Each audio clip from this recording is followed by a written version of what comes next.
ಅಬಕಾರಿ ಸಚಿವ ಆರ್.ಬಿ. ತಿಮ್ಮಾಪುರ್ಗೆ ಸಂಕಷ್ಟ ಎದುರಾಗಿದೆ. ಅಬಕಾರಿ ಇಲಾಖೆಯಲ್ಲಿ ಲಂಚಕ್ಕೆ ಬೇಡಿಕೆ ಆರೋಪ. ಆರ್.ಬಿ. ತಿಮ್ಮಾಪುರ್ ಮತ್ತು ಅವರ ಮಗನ ವಿರುದ್ಧ ಕೇಳಿ ಬರ್ತಾ ಇರುವಂತ ದೂರು ಆರೋಪ.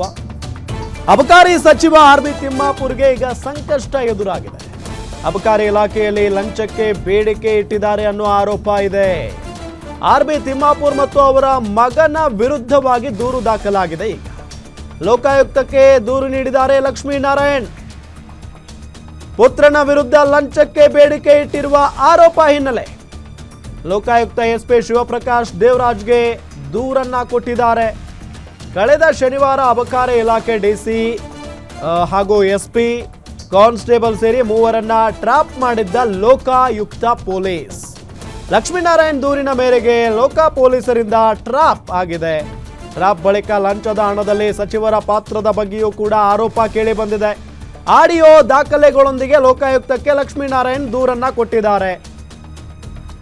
ಅಬಕಾರಿ ಸಚಿವ ಆರ್.ಬಿ. ತಿಮ್ಮಾಪುರ್ ಇದ್ರ ಬಗ್ಗೆ ಏನು ಹೇಳ್ತಾರೆ ಹಾಗಾದ್ರೆ?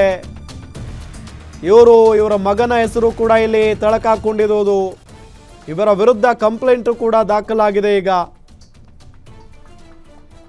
ಲಕ್ಷ್ಮೀನಾರಾಯಣ್ ಅನ್ನೋರು ಲೋಕಾಯುಕ್ತಕ್ಕೆ ದೂರನ್ನ ನೀಡಿದ್ದಾರೆ. ನಿಮಗೆ ನಾವು ಒಂದು ಕಡೆ ತೋರಿಸ್ತಾ ಇದ್ದೀವಿ, ಎಡಭಾಗದಲ್ಲಿ ಗಮನಿಸ್ತಾ ಇದ್ದೀರಿ, ಅವರೇ ಲಕ್ಷ್ಮೀನಾರಾಯಣ್ ದೂರುದಾರ. ಈಗ ಇವರ ಪುತ್ರನ ವಿರುದ್ಧ ಲಂಚಕ್ಕೆ ಬೇಡಿಕೆ ಇಟ್ಟಿರುವ ಆರೋಪ ಹಿನ್ನೆಲೆ ಲೋಕಾಯುಕ್ತ ಎಸ್ಪಿ ಶಿವಪ್ರಕಾಶ್ ದೇವರಾಜ್ಗೆ ದೂರನ್ನ ದಾಖಲು ಮಾಡಲಾಗಿದೆ. ಕಳೆದ ಶನಿವಾರ ಅಬಕಾರಿ ಇಲಾಖೆ ಡಿಸಿ, ಎಸ್ಪಿ, ಕಾನ್ಸ್ಟೇಬಲ್ ಸೇರಿದಂತೆ ಮೂವರನ್ನ ಲೋಕಾಯುಕ್ತ ಅಧಿಕಾರಿಗಳು ಟ್ರಾಪ್ ಮಾಡಿದ್ರು. ಲಕ್ಷ್ಮೀನಾರಾಯಣ್ ದೂರಿನ ಮೇರೆಗೆ ಲೋಕ ಪೊಲೀಸರಿಂದ ಟ್ರಾಪ್ ಮಾಡಲಾಗಿತ್ತು. ಟ್ರಾಪ್ ಬಳಿಕ ಲಂಚದ ಹಣದಲ್ಲಿ ಸಚಿವರ ಪಾತ್ರದ ಬಗ್ಗೆಯೂ ಕೂಡ ಆರೋಪ ಕೇಳಿ ಬಂದಿದೆ. ಆಡಿಯೋ ದಾಖಲೆಗಳೊಂದಿಗೆ ಲೋಕಾಯುಕ್ತಕ್ಕೆ ಲಕ್ಷ್ಮೀನಾರಾಯಣ್ ದೂರನ್ನ ಸಲ್ಲಿಸಿದ್ದಾರೆ.